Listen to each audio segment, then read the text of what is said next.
ആമേൻ. വേദഭാഗമാണ് യെശയ്യാ പ്രവാചകന്റെ പുസ്തകം 56-ാം അധ്യായം അതിന്റെ 1 മുതൽ ചില വാക്യങ്ങൾ. ആദ്യ ഭാഗത്തിൽ ഇങ്ങനെ വായിക്കുന്നു: യഹോവ ഇപ്രകാരം അരുളി ചെയ്യുന്നു, എന്റെ രക്ഷ വരുന്നു, എന്റെ നീതി വെളിപ്പെടുവാനും അടുത്തിരിക്കയാൽ ന്യായം പ്രമാണിച്ച് നീതി പ്രവർത്തിക്കും. ശബത്തിനെ അശുദ്ധമാക്കാതെ പ്രമാണിച്ച് ദോഷം ചെയ്യാതെ വണ്ണം തന്റെ കയ്യെ സൂക്ഷിച്ചുകൊണ്ട് ഇത് ചെയ്യുന്ന മർത്യൻ, ഇത് മുറുകെ പിടിക്കുന്ന മനുഷ്യനും ഭാഗ്യവാൻ.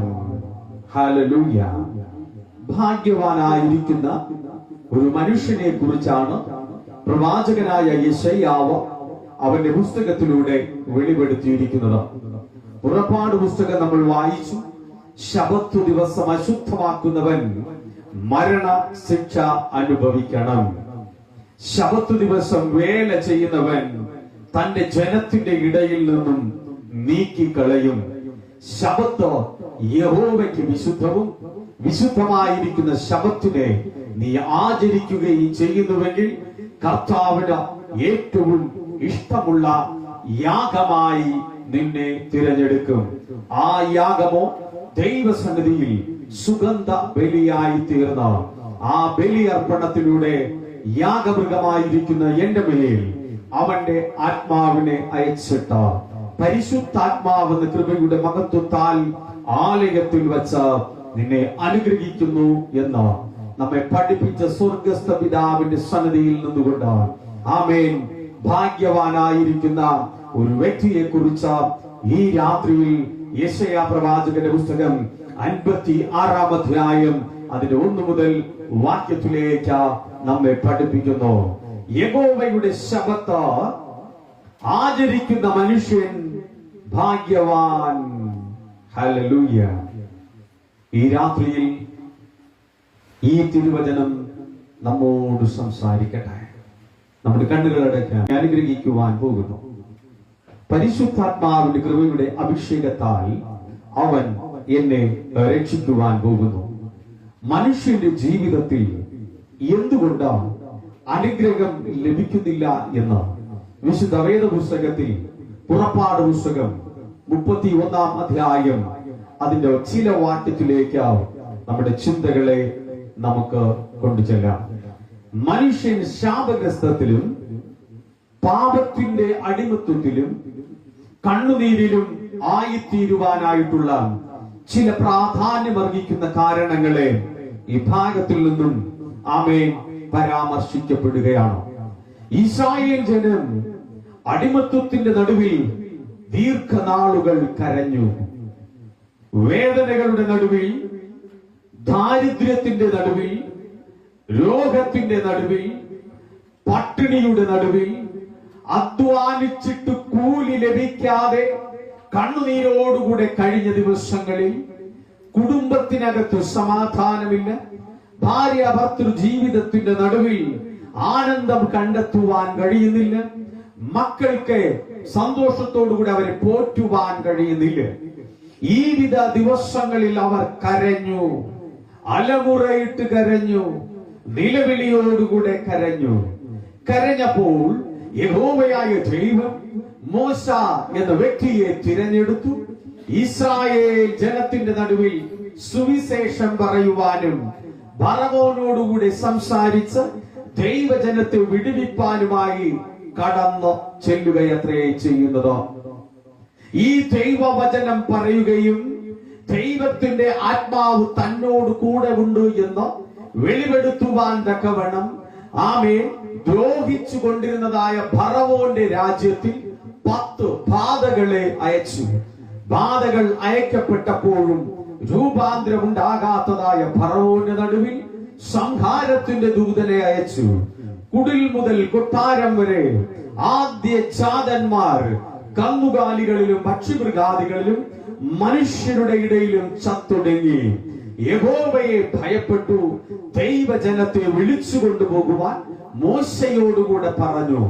മോശ വേദനയിലിരുന്ന ജനത്തെ വിടുവിച്ച പാലും തേനും ഒഴുകുന്ന സ്വസ്ഥതയും സമാധാനവുമുള്ള ദേശത്തിലേക്ക് കൊണ്ടുപോകുവാൻ ഒരുങ്ങുകയത്രേ ചെയ്യുന്നത്.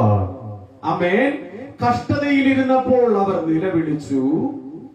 കഷ്ടതയിൽ നിന്നും പ്രവാചകനായ മോശയിലൂടെ പുറത്തു വന്നപ്പോൾ സ്വസ്ഥത അനുഭവിക്കുവാൻ തുടങ്ങിയതായ ജനം യഹോവയെ നിരസിക്കുവാൻ തുടങ്ങി. ദീർഘനാളുകൾ നടന്നപ്പോൾ മോശ ഇസ്രായേൽ ജനത്തോടുകൂടെ പറയുകയാ, അല്ലയോ ദൈവ ജനമേ, നിങ്ങളുടെ കരച്ചിൽ കണ്ടു. യഹോവ എന്നെ അയച്ചു നിങ്ങളെ വിടുവിച്ചു കൊണ്ടുവന്നപ്പോൾ യഹോവയ്ക്ക് ആലയത്തിൽ ആരാധിക്കുവാൻ വേണ്ടി ആലയം പണിയണം. നാം ഒരു മനസ്സോടുകൂടെ ആലയത്തിന്റെ നടുവിൽ പ്രാർത്ഥിക്കണം. ആ യഹോവയെ സ്തുതിച്ച് മഹത്വപ്പെടുത്തുമ്പോൾ നിനക്ക് ദീർഘായുസ്സും നന്മയും സമൃദ്ധിയും അനുഗ്രഹങ്ങളും നിന്റെ ഭവനത്തിലും സന്താന പരമ്പരയുടെ മേലും ഉണ്ടാകുമെന്ന് കരുതി ദൈവജനത്തിന് ആരാധിപ്പാനുള്ള സ്ഥലം ഒരുക്കിയതിനു ശേഷം മോശ യഹോവയോടുകൂടെ സംസാരിപ്പാനായി ആമേൻ മലമുകളിലേക്ക് കയറി പോകുകയാണ്. യഹോവയോടുകൂടെ സംസാരിച്ചു.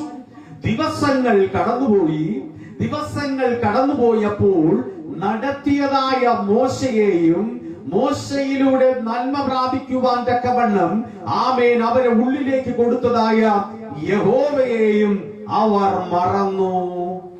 അവർ മദ്യവും ലഹരികളും ഉപയോഗിച്ചുകൊണ്ട് വഴി നടത്തിയതായ യഹോവയെ മറന്ന വിഗ്രഹത്തെ ഉണ്ടാക്കി കുമ്പിടുവാനും ആരാധിപ്പാനും നൃത്തം ചെയ്യുവാനും അവർ തുടങ്ങുകയത്രേ. അപ്പോൾ മോശ യഹോവയിൽ നിന്നും സംസാരിച്ചു കൽപ്പനകളായി ഇറങ്ങി വരികയാ.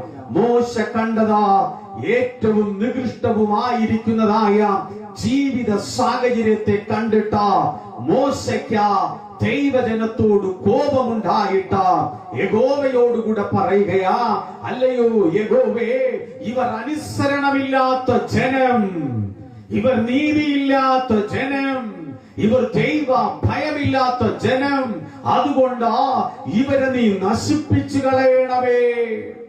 ഈ വാക്കുകൾ മോശയുടെ ഉള്ളത്തിൽ കടന്നു വന്നപ്പോൾ മോശ മാനസാന്തരത്തിന്റെ അനുഭവത്തിൽ കടന്നു വന്നു. യഹോവയോട് പറയുന്നു, യഹോവേ, ഇവരെ നീ നശിപ്പിക്കരുതേ. ഇവർ കണ്ണുനീരിലായിരുന്നപ്പോൾ വിടുവിക്കുവാൻ നീ എന്നെ അയച്ചു. നീ അയച്ചു കൊണ്ട് വന്നിട്ട് ഇവരെ നശിപ്പിക്കുന്നുവെങ്കിൽ ഇവരെ ആ വേദനയിൽ നിനക്ക് നശിപ്പിക്കാമായിരുന്നു. ഞാൻ നിന്നോട് അപേക്ഷിക്കുന്നു, ഇവരെ നശിപ്പിക്കരുതേ.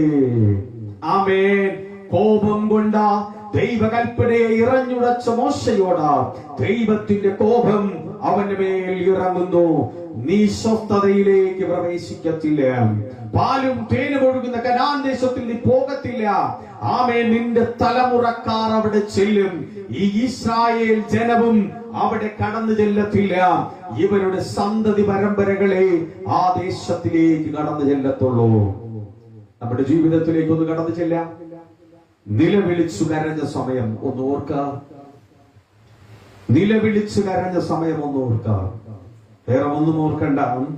നിലവിളിച്ചു കരഞ്ഞ സമയം ഓർക്ക. നിലവിളിച്ചു കരഞ്ഞത്. ദാരിദ്ര്യം അനുഭവിച്ച സമയം നോക്ക. മക്കളെ ഓർത്ത് കരഞ്ഞ സമയം ഒന്ന് ഓർക്ക. ഉറ്റവരെ ഉടയവരെ ഓർത്ത ഇതിലെനിക്ക് രക്ഷയില്ല എന്ന് പറഞ്ഞ് നിലവിളിച്ച സമയം നീ ഓർക്ക. അന്ന് വിടുവിച്ച യഹോവയെ നിനക്ക് ഓർമ്മയുണ്ടോ? നീ കരഞ്ഞപ്പോൾ, നിലവിളിച്ചപ്പോൾ, ദാരിദ്ര്യത്തിലായിരുന്നപ്പോൾ, ബലഹീനതയിലായിരുന്നപ്പോൾ, രോഗത്തിലായിരുന്നപ്പോൾ നിന്നെ വിടുവിക്കുവാൻ യഹോവ ഒരുവനെ നിന്റെ ഭവനത്തിൽ അയച്ചത് നീ ഓർക്കുന്നുണ്ടോ? ആമേൻ. നിന്റെ ഭവനത്തിലേക്ക് ഒരുവനെ അയച്ചത് നീ ഓർക്കുന്നുണ്ടോ? അവന്റെ വചനം മാറ്റമില്ലാത്ത ദൈവത്തിന്റെ വചനമായി നീ വിശ്വാസത്തിൽ സ്വീകരിച്ചെടുത്തത് ഓർക്കുന്നുണ്ടോ? അന്ന് നീ അനുഭവിച്ച കണ്ണുനീരുകളിൽ നിന്ന് വിടുതൽ പ്രാപിച്ച പുറത്തു വന്നത് നിനക്ക് ഓർമ്മയുണ്ടോ? ഹല്ലേലൂയ. പുറത്തു വന്ന നീ, ആമേൻ, വിശ്വാസത്തിൽ ഉറക്കേണ്ട നീ, വിശ്വാസം ത്യജിക്കപ്പെട്ടതാ, വിശ്വാസം മാറി നിന്നത് ഓർക്കുന്നുണ്ടോ? ആമേൻ. എപ്പോഴാണ് ഈ വിശ്വാസം ത്യജിക്കപ്പെട്ടത്? കണ്ണുനീരുകൾ മാറി, വേദനകളെല്ലാം മാറി. ആ വേദനയിൽ നിന്ന് പുറത്തു വന്നപ്പോൾ ഞാൻ ദൈവത്തെ ആരാധിക്കേണ്ടത് എന്തിന് എന്നായി. ആമേൻ. ഇന്നും നീ നശിച്ചു പോകാതെ ഇരിക്കുവാൻ കാരണം മോശ ദൈവസന്നിധിയിൽ അനീതിയിൽ ദൈവത്തെ മറന്ന ആരാധിച്ചതായ ഇസ്രായേൽ ജനത്തിനെ നശിപ്പിക്കരുതേ എന്ന് പറഞ്ഞു കരഞ്ഞ് പ്രാർത്ഥിച്ചു കൊണ്ടിരുന്നത് കൊണ്ട് ദൈവനിഷേധികളായ ആ ജനത്തെ നശിപ്പിക്കാതെ അവൻ ശേഷിപ്പിച്ചു വച്ചു. അതുകൊണ്ടാ നിങ്ങൾക്ക് വേണ്ടി കരയുവാൻ, നിങ്ങൾക്ക് വേണ്ടി പ്രാർത്ഥിപ്പാൻ എന്റെ മുൻപിൽ കടന്നു വരുന്ന സകലരെയും യഹോവ എന്റെ കരങ്ങളിൽ സമർപ്പിച്ചിരിക്കുന്നത് കൊണ്ട് നിങ്ങൾ ദൈവസന്നിധി വിട്ടു മാറിയിട്ടും നശിച്ചു പോകാതെ ഇരിക്കുന്നത്. എല്ലാ ദിവസത്തെ പ്രാർത്ഥനയിലും പ്രാർത്ഥിക്കും, പിതാവേ, എന്നെ അറിയുന്നവരും ഞാൻ അറിയുന്നവരും എന്നെ കാണുന്നവരും ഞാൻ കാണുന്നവരും എന്റെ ആലയത്തിൽ കയറുന്നവരും ഇറങ്ങുന്നവരും ആലയത്തിലെ ഓരോ കുടുംബാംഗങ്ങളും വിശ്വാസികളും ആപത്തനർത്ഥങ്ങളിൽ നിന്ന് മാറി സകല സമൃദ്ധിയും നന്മയും കൊണ്ട് നിറയ്ക്കണമേ എന്ന പ്രാർത്ഥന ഞാൻ ഉറച്ചു വിശ്വസിക്കുന്നു. അതുകൊണ്ടാണ് ദൈവത്തെ ആരാധിപ്പാൻ മറന്നു പോകുന്ന നിങ്ങൾക്ക്, ദൈവസന്നിധിയിൽ നിന്ന് പിന്മാറി നിൽക്കുന്നതായ വിശ്വാസികൾക്ക് ദോഷം വരാതെ ഇരിക്കുന്നത്. നിങ്ങൾക്ക് വേണ്ടിയിട്ടാ ഉപവാസങ്ങൾ മുൻകൂട്ടി നിയമിക്കുന്നതാ. എന്തിനു വേണ്ടിയാ? നിങ്ങൾക്ക് വേണ്ടി ഞാൻ പ്രാർത്ഥിക്കുമ്പോൾ നിങ്ങളുടെ ജീവിതത്തിൽ നിൽക്കുന്ന ബലഹീനതയുടെ അശുദ്ധിയുടെ ആത്മാക്കൾ ബലഹീനപ്പെടുത്തുവാൻ വരുന്നത് എന്റെ അടുക്കല.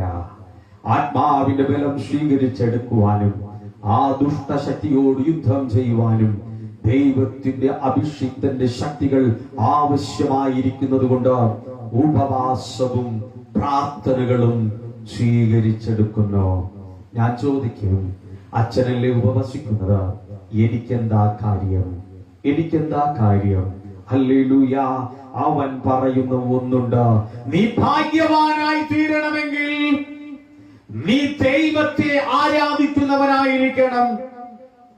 31-ാം അധ്യായം 12-ാം വാക്യം, യഹോവ പിന്നെയോടും മോശയോട് കൽപ്പിച്ചത്, നീ ഇസ്രായേൽ ജനങ്ങളോട് പറയേണ്ടതെന്നാൽ, നിങ്ങൾ എന്റെ ശബത്തുക്കളെ ആചരിക്കുകയും ഞാൻ നിങ്ങൾക്ക് ശുദ്ധീകരിക്കുന്ന യഹോവയെന്ന് അറിയുകയും ചെയ്യേണ്ടതിന് തലമുറ തലമുറയായി എനിക്കും നിങ്ങൾക്കും മധ്യ ഒരു അടയാളമായിരിക്കുകയും ചെയ്യേണ്ടതിന് നീ ശബത്ത് ആചരിക്കണം. ആരോടാ പറഞ്ഞത്? ദൈവ മക്കളോടാ പറഞ്ഞത്. അന്ന് ഇസ്രായേൽ ജനം ദൈവ മക്കളാണ് എങ്കിൽ ഇന്ന് ഞാനും നിങ്ങളും ദൈവത്തിന്റെ മക്കളാ. ആ ദൈവത്തിന്റെ മക്കളോട് അന്ന് മോശ പറഞ്ഞു എങ്കിൽ ഇന്ന് നിങ്ങളോട് യഹോവയുടെ നാമത്തിൽ ഞാൻ നിങ്ങളോട് കൽപ്പിക്കുകയത്രേ ചെയ്യുന്നത്. എന്റേതല്ല, എന്റെ പിതാവിന്റെ വാക്കുകളാകുന്നത് കൊണ്ട് നമുക്കിത് ശ്രദ്ധ വച്ചു കേൾപ്പാൻ കഴിഞ്ഞാൽ ഞാൻ അനുഗ്രഹിക്കപ്പെട്ടവനായി തീരും. ആമേൻ. ശബത്ത് നീ ആചരിക്കണം. ശബത്ത് നീ ആചരിക്കാതിരുന്നാൽ മരണശിക്ഷ അനുഭവിക്കണം. അതുകൊണ്ട് നിങ്ങൾ ശബത്ത് ആചരിക്കണം. അത് നിങ്ങൾക്ക് വിശുദ്ധമാകുന്നു. അതിനെ അശുദ്ധമാക്കുന്നവൻ മരണശിക്ഷ അനുഭവിക്കണം. പുറപ്പാട് പുസ്തകം 31-ാം അധ്യായം അതിന്റെ 13-ാം വാക്യം ആർക്കെങ്കിലും ഒരാൾക്ക് വായിക്കാം. അതുകൊണ്ട് നിങ്ങൾ ശബത്ത് ആചരിക്കണം, അത് നിങ്ങൾക്ക് വിശുദ്ധമാകുന്നു. അതിനെ അശുദ്ധമാക്കുന്നവൻ മരണശിക്ഷ അനുഭവിക്കണം. ഹല്ലേലൂയ. ശബത്ത് യഹോവയുടേത്. ആ വിശുദ്ധ ദിവസം അശുദ്ധമാക്കുന്നവൻ ശപിക്കപ്പെട്ടവനും മരണയോഗ്യനുമായി തീരുന്നു. അതിന്റെ അടുത്ത ഭാഗത്തിലേക്ക് വായിക്കുവാൻ കാണുന്നത്, അന്നത്തെ ദിവസം വേല ചെയ്യുന്നവൻ ശപിക്കപ്പെട്ടവൻ. അന്നത്തെ ദിവസം അവന്റെ അധ്വാന ബലവും വ്യർത്ഥം. ശബത്ത് ദിവസം അശുദ്ധമാക്കിക്കൊണ്ട് തന്നിഷ്ടക്കാരനായിരിക്കുന്നവൻ ബലഹീനത അനുഭവിക്കണം. ഹല്ലേലൂയ. ശബത്ത് വിശുദ്ധമാകുന്നു. വിശുദ്ധമായിരിക്കുന്ന ദിവസം യഹോവയുടേതാകുന്നു. യഹോവയുടെ മക്കളായിരിക്കുന്ന ഞാനും നിങ്ങളും യഹോവയെ ആരാധിക്കാൻ മറന്നു പോകരുത്. ഹല്ലേലൂയ. വീണ്ടും അതിന്റെ ആഴമാർന്ന ചിന്തയിലേക്ക് നമുക്ക് കടന്നു ചെല്ലാം. ഒരു ദിവസം 24 മണിക്കൂറുകളുണ്ട്. 24 മണിക്കൂറുകൾ നീ ജീവിച്ചിരിക്കുമെന്ന് ഉറക്കെ പറയുവാൻ കഴിയുന്ന എത്ര പേരുണ്ട്? 24 മണിക്കൂർ നീ ജീവിച്ചിരിക്കും, ഈ ദിവസം നീ ജീവിക്കുമെന്ന് ഉറപ്പ് പറയുവാൻ കഴിയത്തില്ല. യഹോവയായ കർത്താവ് പറയുന്നു, നീ ദശാംശം അർപ്പിക്കുന്നവനായിരിക്കണം. അങ്ങനെയെങ്കിൽ 24 മണിക്കൂർ യഹോവയായ ദൈവം നമുക്ക് തന്നപ്പോൾ നീ 2 മണിക്കൂറും 24 സെക്കൻഡും ദൈവസന്നിധിയിൽ പ്രാർത്ഥിക്കുന്നവനായിരിക്കണം. ദൈവസന്നിധിയിൽ ദശാംശം മുടക്കിയില്ലേ? ദൈവസന്നിധിയിൽ ദശാംശം മുടക്കിയോ? മണിക്കൂറുകൾ നീ പാഴാക്കിയെങ്കിൽ ആയുസ്സിന്റെ ദൈർഘ്യം കുറഞ്ഞുപോയി. ആമേൻ. എന്റെ വാക്കുകളല്ല, വിശുദ്ധ ദിവസം അശുദ്ധമാക്കുന്നവനും ദൈവത്തിന്റെ സന്നിധിയിൽ നിന്നും ആമേൻ ഓഹരികളെ മാറ്റിവെക്കുന്നവന് വരുന്നതായ ആപത്തുകൾ. 2, നീ ഇന്ന് ആരോഗ്യവാനായിരിക്കുമെന്ന് ഉറപ്പ് പറയുവാൻ കഴിയുമോ? നീ ഇന്ന് ആരോഗ്യവാനായിരുന്നു എങ്കിൽ 2 മണിക്കൂറും 24 സെക്കൻഡും യഹോവയുടെ ആലയത്തിൽ അധ്വാനിക്കുന്നവനായിരിക്കണം. യഹോവയുടെ നാമത്തിൽ പ്രവർത്തിക്കുന്നവനായിരിക്കണം. 2ാമതായി നിന്റേതായ ദശാംശം നീ മുടക്കി, ആരോഗ്യം ക്ഷയിക്കപ്പെട്ടു, നീ രോഗത്തിന്റെ അവസ്ഥയിലേക്ക് കടന്നു ചെല്ലുന്നു. 3ാമതായി നീ ദശാംശമായിരിക്കുന്ന നിന്റെ ബുദ്ധി ദൈവാലയത്തിന്റെ ഉയർച്ചയ്ക്കും വിശുദ്ധീകരണത്തിനും വേണ്ടി നീ ഒരു ദിവസം 2 മണിക്കൂറും 24 സെക്കൻഡും ചിന്തിക്കുകയും പ്രവർത്തിക്കുകയും ആലയത്തെ മോടി പിടിപ്പിക്കുവാൻ വേണ്ടിയുള്ളതായ വ്യഗ്രതയും ഉണ്ട് എങ്കിൽ നിന്റെ ചിന്തകളും പ്രവർത്തികളും, നിന്റെ ചിന്തയിൽ നിന്ന് കടന്നു വരുന്ന സകലതും അനുഗ്രഹിക്കപ്പെട്ടതായി തീരും. ദശാംശം മുടക്കിയില്ലേ? 4ാമതായി ഇന്ന് ഒരു ദിവസം രാപ്പകൽ അധ്വാനിച്ച നിന്റെ സമ്പത്തിന്റെ ഓഹരിയിൽ 10-1 നീ മാറ്റിവെച്ചുവോ? എത്ര പേർക്ക് പറ്റും? ദൈവസന്നിധിയിൽ നീ ദശാംശം നൽകി യഹോവയെ പരീക്ഷിക്കുക എന്ന് പറഞ്ഞപ്പോൾ നീ 1 അവന്റെ സമയത്തെ നീ പാഴാക്കി, 2 ആരോഗ്യത്തെ പാഴാക്കി, 3 ചിന്തകളെ പാഴാക്കി, 4 അവന്റെ ഓഹരികളെ പാഴാക്കി. ദൈവം ആയുസ് തന്നാൽ അടുത്ത ദിവസം മണിക്കൂറുകൾ കാണും. ആരോഗ്യം തന്നാൽ നീ ചിന്തയിലും പ്രവൃത്തിയിലുമായിരിക്കും. ആ ബുദ്ധിശക്തിയുടെ നടുവിൽ നിനക്ക് അധ്വാനിപ്പാൻ കഴിയും. അധ്വാനത്തിന്റെ ഫലമോ യഹോവയ്ക്കുള്ളതാകൊണ്ട് നീ ഇവയെല്ലാം ദശാംശമായി സമർപ്പിക്കുക. ഇന്ന് പല സഭകളും പല വ്യക്തികളും ദശാംശം കൊടുക്കാൻ പറയുന്നത്, നീ പള്ളിയിൽ വന്നില്ലെങ്കിലും കുഴപ്പമില്ല, പ്രാർത്ഥിച്ചില്ലെങ്കിലും കുഴപ്പമില്ല, 10-1 കാണിക്ക നീ ദൈവാലയത്തിൽ കൊണ്ടുവരണം. ഹല്ലേലൂയ. കൊടുക്കുന്നത് അനുഗ്രഹിച്ചു തരുന്ന, എങ്ങനെയാ പറയുന്നത്? 100 മടങ്ങ് ഇരട്ടിയായി നിനക്ക് തരും. 100 മടങ്ങ് ഇരട്ടിയായി യഹോവ നിനക്ക് തരും. ഹല്ലേലൂയ. 6 ദിവസം അധ്വാനം വേല ചെയ്യണം, എന്നാൽ 7ാം ദിവസം സ്വസ്ഥമായിരിക്കണം. ആമേൻ. ശബത്തിൽ യഹോവയ്ക്ക് വിശുദ്ധമാകുന്നു. ആരെങ്കിലും ശബത്ത് നാളിൽ വേല ചെയ്താൽ അവൻ മരണശിക്ഷ അനുഭവിക്കണം. പുറപ്പാട് പുസ്തകം 31-ാം അധ്യായം 15-ാം വാക്യം ആർക്കെങ്കിലും ഒരാൾക്ക് വായിക്കാം. പുറപ്പാട് പുസ്തകം 31-ാം അധ്യായം 15-ാം വാക്യം. വേല ചെയ്യണം, എന്നാൽ 7ാം ദിവസം സ്വസ്ഥതയുള്ള ശബത്തായി യഹോവയ്ക്ക് വിശുദ്ധമാകുന്നു. ആരെങ്കിലും ശബത്ത് നാളിൽ വേല ചെയ്താൽ അവൻ മരണശിക്ഷ അനുഭവിക്കണം. ഹല്ലേലൂയ. ആമേൻ. നമുക്ക് 7ാം ദിവസവും ജോലി ചെയ്താലും തികയത്തില്ല. നിന്റെ സമ്പത്ത് എവിടെ? ഹഗായി പ്രവാചകന്റെ പുസ്തകം 9-ഉം 10-ഉം വാക്യങ്ങളിൽ പറയുന്നു, നീ രാപ്പകൽ അധ്വാനിച്ചാലും ശരി, നിന്റെ സമ്പത്ത് വീട്ടിൽ കൊണ്ടുവച്ചാൽ അതിനെ ഞാൻ നശിപ്പിച്ചു കളയും. രാപ്പകൽ അധ്വാനിച്ചിട്ട് കടം തീർന്നില്ല.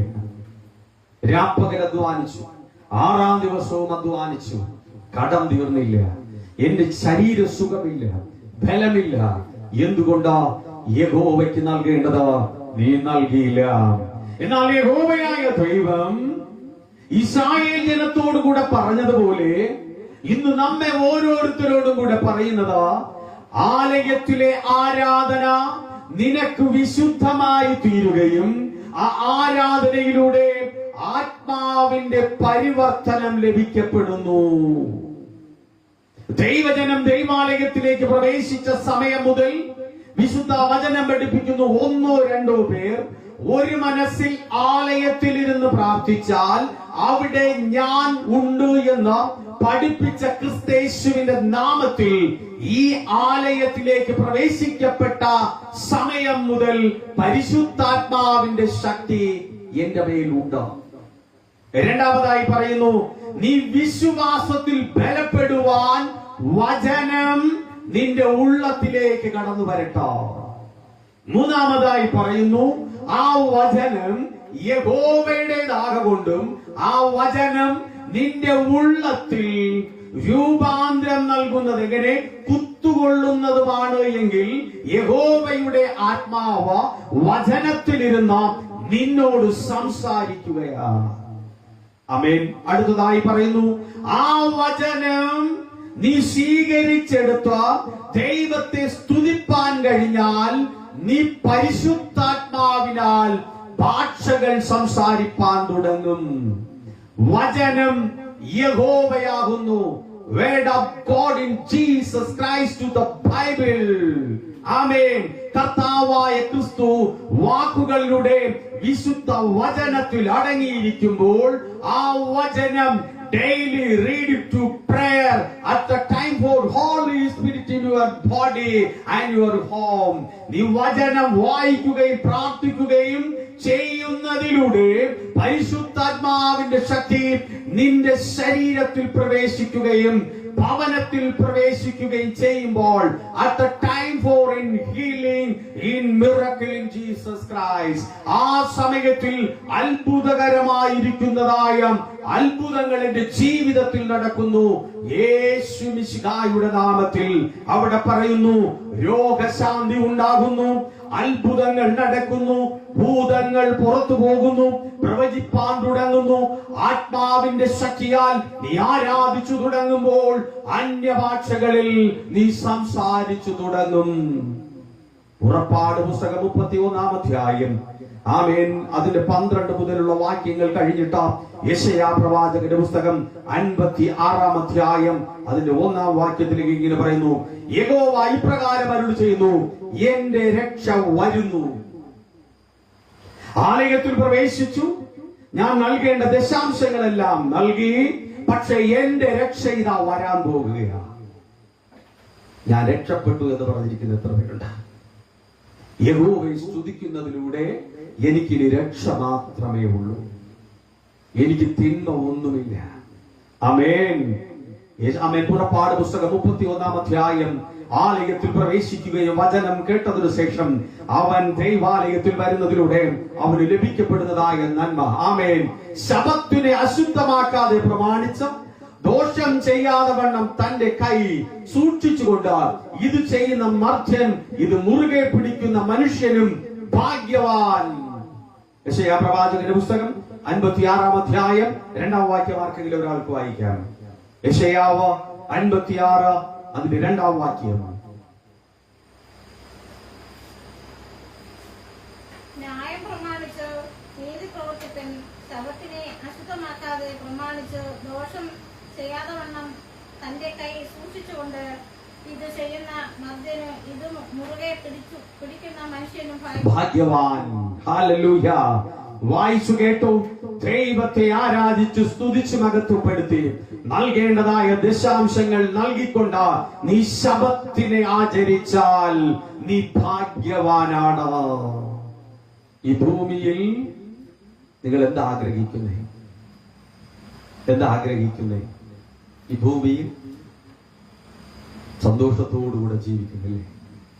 എൻ്റെ കുടുംബം സന്തോഷത്തോടുകൂടെ ഇരിക്കണം, എൻ്റെ ജീവിതം സന്തോഷത്തോടുകൂടെ ഇരിക്കണം, എൻ്റെ കടഭാരം മാറണം, സമ്പൽ സമർത്തി കൊടുക്കണം.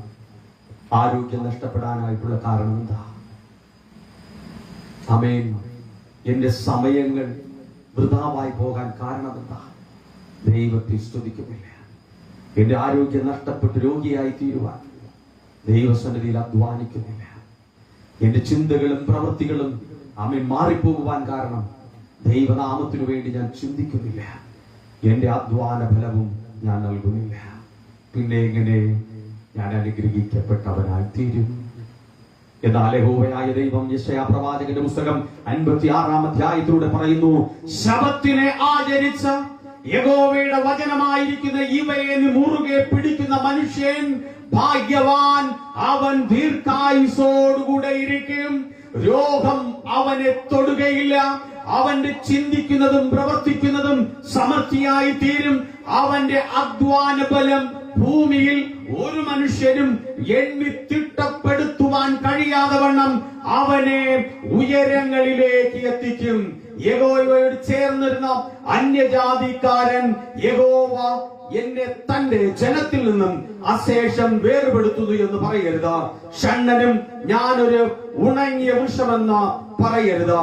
എന്റെ ശബത്ത് ആചരിക്കുകയും എനിക്ക് ഇഷ്ടമുള്ളത് തിരഞ്ഞെടുക്കുകയും എന്റെ നിയമം പ്രമാണിക്കുകയും ചെയ്യുന്ന ഷണ്ണന്മാരോട് യഹോവയായ ഞാൻ ഇപ്രകാരം പറയുന്നു, ഞാൻ അവർക്ക് എന്റെ ആലയത്തിലും എന്റെ മതിലുകളിലും അവൻ പുത്രിപുത്രന്മാരിൽ വിശേഷമായ ഒരു ജ്ഞാപകവും നാമവും കൊടുത്ത ഛേദിക്കപ്പെടാത്ത ഒരു ശാശ്വതമായ നാമം തന്നെ അവർക്ക് ഞാൻ കൊടുത്ത യഹോവയെ സേവിച്ച അവന്റെ നാമത്തെ നിങ്ങൾ സ്നേഹിപ്പിൻ.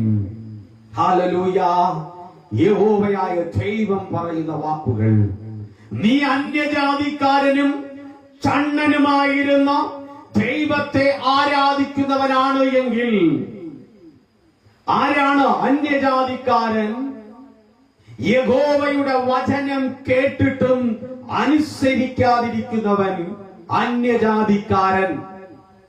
ചണ്ണൻ ദൈവാലയത്തിനകത്ത് വന്നിട്ടും വചനം കേൾക്കാതെയും പ്രാർത്ഥിക്കാതെയും ഇരിക്കുന്നവൻ.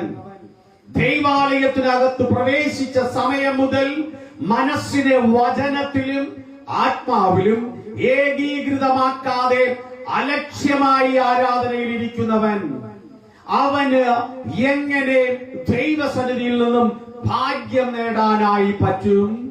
അവൻ ദൈവാലയത്തിൽ പ്രവേശിച്ച സമയം മുതൽ അന്യജാതിക്കാരനും പരദേശിയും ഷണ്ണനുമായിരിക്കുന്നു. അവൻ എത്ര തന്നെ വചനം കേട്ടാലും ശരി, ദൈവത്തിൽ അടിസ്ഥാനമായി ഉറയ്ക്കുവാൻ കഴിഞ്ഞില്ല എങ്കിൽ അവൻ അന്യജാതിക്കാരൻ. ദൈവാലയത്തിൽ പ്രവേശിച്ചിട്ട് ആരംഭം മുതൽ അവസാനം വരെ നിരുത്സാഹിയായി ആമേൻ വൃഥാവായി ദൈവാലയം ചിലവഴിക്കുന്നവൻ ഷണ്ണൻ. യഹോവയെ ഭയപ്പെട്ട അവന്റെ വചനത്തിൽ ധ്യാനിച്ചുകൊണ്ട് ശബത്തിനെ വിശുദ്ധീകരിച്ചതായ മനുഷ്യൻ ഭാഗ്യവാനായി തീരുന്നു.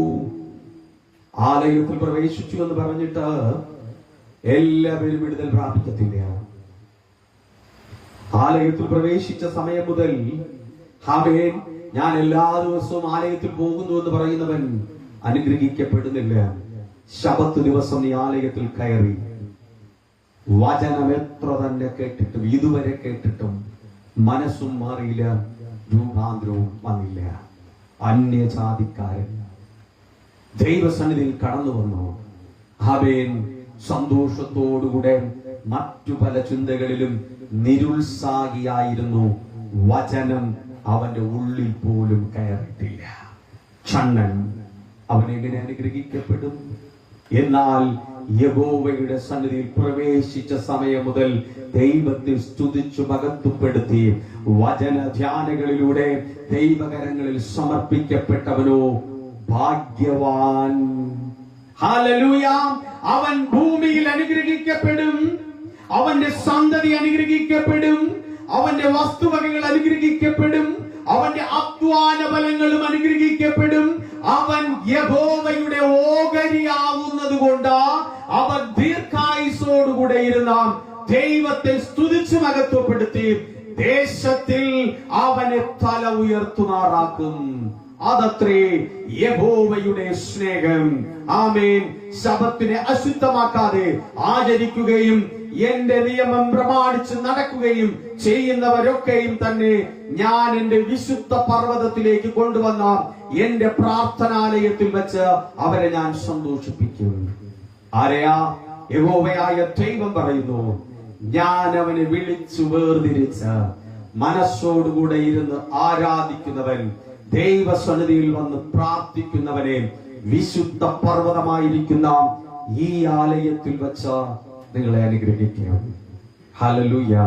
ഈ ആലയത്തിൽ വെച്ച് നിങ്ങളെ അനുഗ്രഹിക്കും. ഏകമനസ്സോട് വിശ്വാസത്തോട് നീ പ്രവേശിച്ചുവോ? ഹല്ലേലൂയ. കരഞ്ഞ സമയമോർക്ക, വിടുവിച്ചില്ലേ? നന്മ പ്രാപിച്ചു കടന്നു വന്നപ്പോൾ ഇനി വരുവാൻ പോകുന്ന കഷ്ടതയെ നീ ഓർക്ക. ദൈവത്തെ സ്തുതിക്കാതിരുന്നാൽ നീ 6 ദിവസം അധ്വാനിക്ക്, 7-ാം ദിവസം ദൈവത്തെ ആരാധിക്ക്. 7-ാം ദിവസം നീ വേല ചെയ്യുന്നവൻ മരണശിക്ഷ അനുഭവിക്കണം. അധ്വാനിച്ചോ 6 ദിവസവും, 7-ാം ദിവസം നീ ദൈവസന്നിധി മറന്നുവോ? ഓരോ പ്രഭാതവും നീ ഉണർന്ന സമയം മുതൽ പ്രാർത്ഥിക്കേ. ആമേൻ. ഉറക്കമെണീറ്റ സമയം, പിതാവേ ഈ ദിവസം തന്നതിനായി സ്തോത്രം. എനിക്ക് ശരീര സുഖവും ബലവും ആരോഗ്യവും നന്മയും നൽകി എന്നെ കാത്തുകൊള്ളണമേ എന്ന് പറഞ്ഞ് വീട് വിട്ട് നീ പുറത്തിറങ്ങ.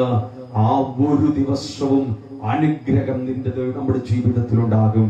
സന്ധ്യയെങ്കിൽ നീ ഭവനത്തിൽ നിന്റെ കിടക്കയിലേക്ക് പോകുമ്പോൾ, പിതാവേ എന്നെ നീ കാത്തതിനായി സ്തോത്രം, എന്റെ അധ്വാന ബലത്തിനായി സ്തോത്രം, എനിക്കുള്ളതിന് മുഴുവനും തിരുക്കരങ്ങളിൽ സമർപ്പിക്കുന്നു. താമേ നീ തന്നെ വിശുദ്ധീകരിക്കണമേ എന്ന് പറഞ്ഞ് പ്രാർത്ഥിച്ചുകൊണ്ട് നീ കിടന്നുറങ്ങാം. പ്രഭാതവും രാത്രിയും നിന്റെ ജീവിതത്തിൽ അനുഗ്രഹിക്കപ്പെട്ടതായി തീരും.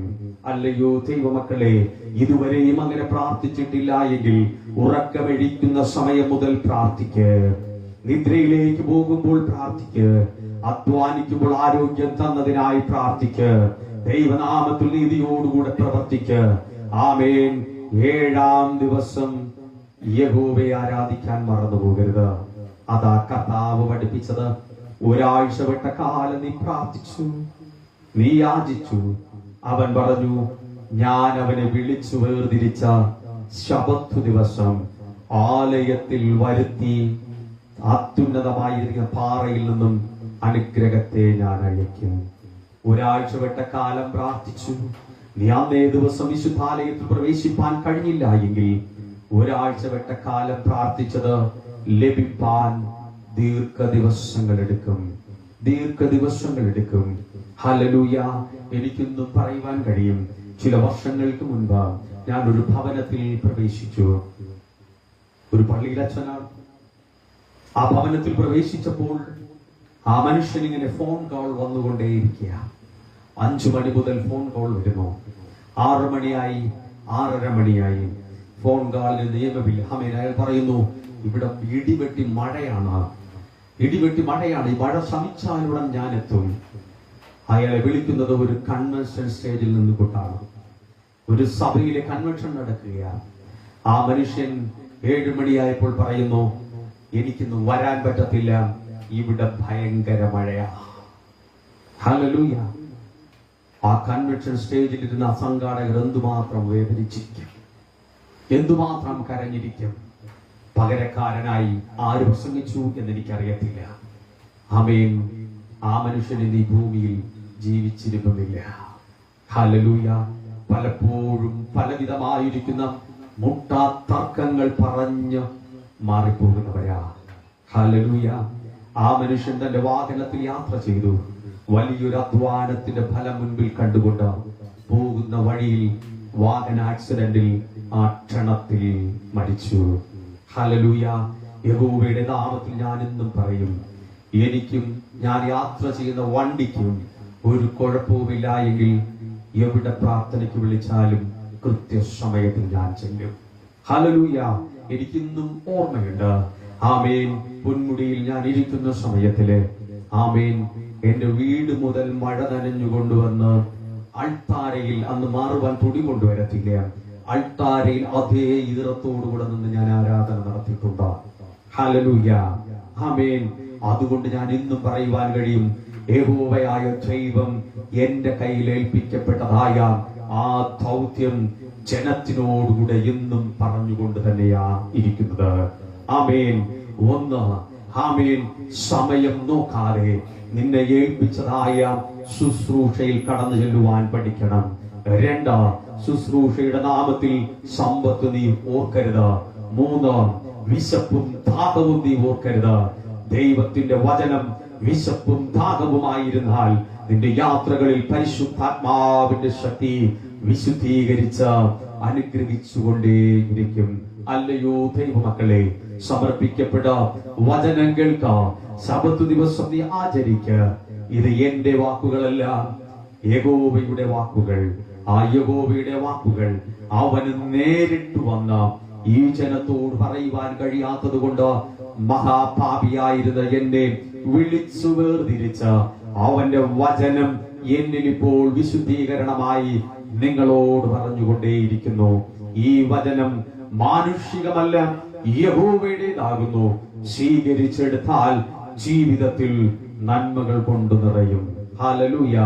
അന്യജാതിക്കാരനായിരിക്കാതെ, ഷണ്ണനെ പോലെ ആയിരിക്കാതെ, ആമേൻ, ദൈവവചനം സ്വീകരിച്ചെടുത്ത പ്രാർത്ഥിക്കുന്നവരായി തീർന്നാൽ ആരോഗ്യവും ആയുസ്സും ചിന്തകളും പ്രവൃത്തിയും സമ്പത്തും കൊണ്ട് ഉയരപ്പെടും.